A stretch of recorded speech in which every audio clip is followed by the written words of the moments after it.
Estamos de volta com o Jogo do Poder, hoje recebendo o secretário de Desenvolvimento Econômico, Júlio Bueno, contando com a participação de Felipe Maciel, da revista Brasil Energia. Secretário, o Rio se prepara para receber novos investimentos, importantes investimentos, já começou a receber na área portuária de infraestrutura. Temos lá Porto do Açu, onde o empresário Eike Batista investe 4 bilhões, enfim, sem falar na retroárea, que tem investimentos também concorrentes de mais de 50 bilhões. Temos aqui em Maricá um projeto importante de 1,5 bilhão também, no Porto de Maricá. O que muda no Rio, na logística do Rio, a partir desses novos investimentos? Olha só, Ricardo, uma coisa que a gente fala pouco no Rio de Janeiro, mas é que o Rio foi muito beneficiado pelo ciclo de commodities, né? A questão do minério de ferro, né? A exportação do minério de ferro, embora a gente não tenha 1 grama de minério de ferro, é por aqui que sai a maioria do minério de ferro do Brasil. O minério de Minas acaba saindo por aqui. Sai por aqui, né? E o petróleo também. O duto, inclusive, que o empresário Eike Batista fez lá no Porto do Açu para trazer o minério de ferro por um grande duto. Isso.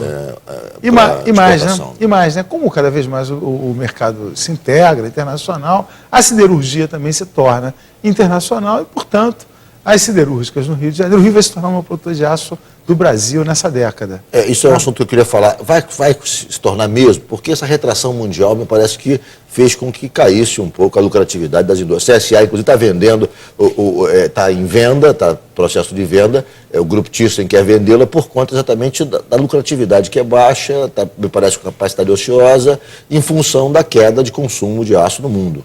Na verdade, o problema da CSA está muito voltado à economia americana.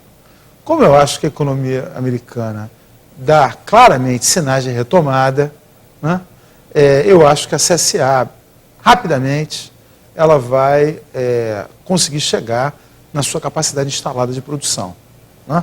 A Gerdau dobra a produção no Rio, né? Haveria uma perspectiva de uma nova siderúrgica vir para o Rio, do porte, da importância da CSA. Qual seria essa siderúrgica? Seria da Ternium, do Açu, né? O Grupo Ternium que comprou a Uzi Minas. Sim. Que comprou a Uzi Minas, Grupo Ítalo-Argentino, que hoje é o maior acionista da Uzi Minas e que tem a pretensão de fazer uma siderúrgica no Açu. Certamente fará uma pelotizadora, né? Então, eu estava falando do ciclo das commodities. Além disso, do minério de ferro e do aço, a gente tem o petróleo também, né? Só para entender que o petróleo do pré-sal, ele se beneficia fortemente da alta dos preços do petróleo, né? Tirar petróleo a 7.000 metros de profundidade não é mole não, tá certo? Precisa ter preço para isso. Então, o ciclo das commodities elevadas e tal, ele viabiliza também o pré-sal. E para isso, a gente tem que ter infraestrutura portuária no Rio de Janeiro. Quer dizer, na verdade, a infraestrutura portuária é uma resposta, né, que está sendo dada ao ciclo das commodities. Então, nós temos Itaguaí, né, com investimentos previstos importantíssimos, né, CSN, Gerdau, Petrobras, o próprio Porto de Sepetiba, né, que são terminais. Na verdade, o Porto de Sepetiba é um conjunto de terminais. É um conjunto de terminais. Certo? Então, você tem o Porto de Sepetiba, você tem Maricá, você tem Barra do Furado, que fica entre Campos e Quissamã, né? Você tem o empreendimento de São João da Barra, do Eike. Quer dizer, esse conjunto de coisas. Agora, e o Porto do Rio de Janeiro, que tinha um problema de calado histórico, na realidade, os navios, as embarcações maiores não conseguiam atracar aqui, tinha que ir para o Porto de Santos, porque tínhamos um calado, parece, de 12 metros e tal, e essa é uma questão que... Menos que 12. Era uma questão que, de certa maneira, era um óbice ao crescimento, já que algumas embarcações não tinham condições de atracar aqui. Resolvido. O governo federal colocou 400 milhões de reais numa dragagem que foi feita no ano passado e que faz com que o Porto do Rio de Janeiro, e essa é a nossa estratégia, tenha 1 metro a mais de profundidade que o Porto de Santos. Então, o Porto do Rio, esse é nosso objetivo, é que ele tenha sempre 1 metro a mais do que o Porto de Santos. Mas, de certa maneira, não tirou dividendos disso ainda, não houve um aumento ainda, a capacidade do Porto ainda não está atingida, nós estamos abaixo da capacidade. Estamos abaixo da capacidade, mas crescendo fortemente. Perfeito. O Porto do Rio foi o que mais cresceu.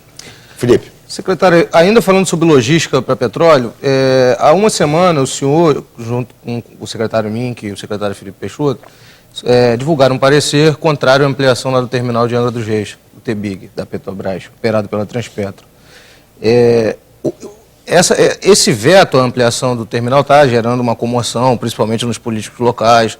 lá de Angra. Qual o entendimento que o Estado tem hoje sobre esse projeto? Existe já um entendimento que a Petrobras usa a capacidade total, não se pode ampliar essa utilização do terminal? É um risco mesmo para aquela área? Veja só, vamos falar sobre questões objetivas. O que aconteceu, né? A proposta da Petrobras é dobrar a capacidade do terminal e a utilização de navios muito maiores do que são utilizados até então, né? A Baía da Ilha Grande, a Baía de Angra, é um santuário ecológico. É um santuário. Eu sempre brinco com ele dizendo assim, veja a alternativa contrária. Imagina se nós tivéssemos liberado. Tá certo? Imagina se nós tivéssemos liberado. Eu entendo perfeitamente a ansiedade da sociedade de Angra dos Reis. Acho que tem uma exploração política, né, eleitoral da questão. Né, mas nós temos clareza da nossa decisão. Decisão discutida com o secretário Mink, com o secretário Felipe Peixoto, com a Secretaria de Desenvolvimento Econômico. Os técnicos elaboraram um relatório de quase 50 folhas, né, detalhando e explicando o porquê. Né, e nós temos absoluta clareza e segurança sobre o que fizemos. Importante também dizer, né, que o TBIG, né, ele foi feito há 35 anos atrás. Né, ele foi feito no regime autoritário, sabe? A discussão sobre um terminal em Angra dos Reis, no regime democrático, né, seria uma coisa muito mais complicada. Né? De qualquer forma, nós achamos que a Petrobras, em particular, ela tem inúmeras alternativas. Eu queria só lembrar que em Itaguaí, a Petrobras... Quais seriam as alternativas, secretário? A primeira delas é Itaguaí, claramente. A Petrobras tem um terreno em Itaguaí de 10 milhões de metros quadrados. Terreno esse que está sendo discutido com o governo do Estado, né? E a possibilidade de um terminal ali. Então, me parece muito mais lógico, muito mais racional. Né? Perfeito. Outro ponto importante. Alguma coisa, Sim. Felipe? Pois não, considera. O senhor falou da questão do terminal, tem 35 anos que ele foi construído, que a discussão seria outra hoje. O senhor acha que seria o caso de desativar aquele terminal ali? Não acho que não. Não é essa a questão que nós estamos discutindo, né? O que a gente está discutindo é a ampliação do terminal, dobrar a capacidade do terminal. Funcionar nos moldes que funciona, digamos que seria suportável, seria... Suportável. Agora, dobrar a capacidade seria potencializar o risco de maneira inaceitável. É isso. Perfeito. Secretário, uma outra questão. A questão da indústria automobilística. O Rio de Janeiro se prepara para ser o segundo mais importante polo produtor de automóveis do Brasil. A região de Resende é uma região que se destaca na liderança das indústrias desse setor. Está lá em franca já em desenvolvimento a terraplenagem da fábrica da Nissan. Já está lá em andamento acelerado a terraplenagem, ou seja, dentro de mais 1 ano ou 2 anos, teremos a fábrica da Nissan em Resende, um investimento importante, investimento consagrando aquela região como um grande polo automotivo. Agora, há uma especulação de que a Peugeot Citroën, junto com a GM, estão na possibilidade de lançar uma nova planta automobilística no Brasil, e se especula que poderia ficar no Rio de Janeiro também, próximo a Porto Real, e que esse anúncio deveria se dar agora, nos próximos dias. O que tem de novo sobre isso, secretário?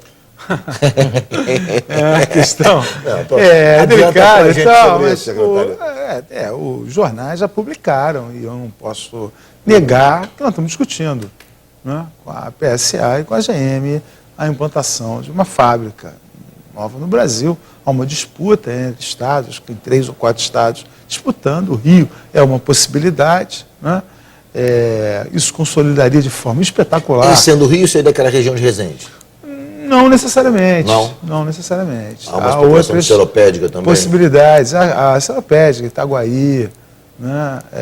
Até seria bom, do nosso ponto de vista, para diversificar um pouco, né?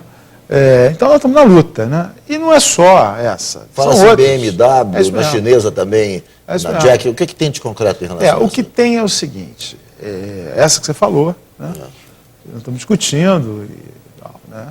E a gente chama de premiums, né? Que são os carros de alto valor, né? Aí você pode botar BMW, Land Rover, Jaguar, Volvo, né? Todas essas empresas estão estudando projetos no Brasil, né? Importante dizer que o modelo automotivo acabou de mudar, né? Esta mudança não está claro ainda o impacto econômico para essas empresas. Eles estão estudando. Né? Havia uma decisão anterior de investimento no Brasil. E o Rio de Janeiro, cá entre nós, é um local, hoje, um destino muito atraente para a indústria automobilística. Por quê? Porque a indústria automobilística tem uma interação com a indústria internacional. Então precisa de porto. Né?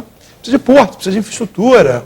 Então, por causa de tudo isso que nós conversamos até agora, o Rio é um lugar atraente. Voltando aqui a Resende, a instalação da Nissan em Resende, que tipo de, digamos, desdobramento terá do ponto de vista econômico? Me parece que vários fornecedores se preparam também para ir para aquela região. O que tem de concreto a respeito da Nissan? Nós sabemos a respeito desse conjunto de fornecedores que deve se instalar no Rio por conta da vinda da Nissan. É isso, Ricardo. Você perguntou respondendo, né? Na verdade, a indústria automotiva ela é pródiga no que a gente chama de encadeamento produtivo. Né? Quer dizer, a indústria automotiva ela proporciona, né, que outras empresas, que uma cadeia de empresas venha para o Estado. Né? E isso está acontecendo com a Nissan. Já está acontecendo, quer dizer, já tem tratativas nesse sentido com fornecedores futuros da Nissan? Tanto com a Nissan, tanto com a Peugeot, tanto com a MAN Volkswagen, porque aconteceu um fenômeno muito importante nesse momento, que foi o crescimento da indústria, da MAN e PSA também. A indústria no Rio de Janeiro... parece que ia dobrar sua planta em Resende. 1 bilhão e 800 milhões de investimento está se fazendo nesse momento. Vai dobrar a produção? Dobrar a produção. E a MAN também. A MAN também, que é a empresa que fabrica os caminhões Volkswagen. E esse aumento da dimensão... Qual é o investimento da MAN? 1 bilhão. 1 bilhão. De reais, para começar. Secretário, hoje o Rio produz anualmente quantos veículos? O Rio produz... 90 mil, 100 mil? Não, mais. Mais. O Rio produz... Não, mais. O Rio produz 150 mil na Peugeot e produz 90 mil, talvez um pouquinho menos, na MAN, 240 mil. 240 mil e produz também, aqui essa planta que a gente tem da Ciferal, alguma coisa como 50 mil ônibus. Perfeito. Tá certo? Isso, só para entender. E vai dobrar, né? Quer dizer, porque... essa produção tende a dobrar em quanto tempo? Não, vai dobrar. A Peugeot vai dobrar em 2 anos, a MAN vai dobrar em 2 anos e nós vamos ter 200 mais 200 mil carros da Nissan. Então você tem 400 mais 700... 700 mil carros. Não, 900 mil. 900 mil em 2 anos. Ok, eu vou fazer um rápido intervalo e voltamos em 1 minuto. O Jogo do Poder hoje recebendo o secretário de Desenvolvimento Econômico, Júlio Bueno.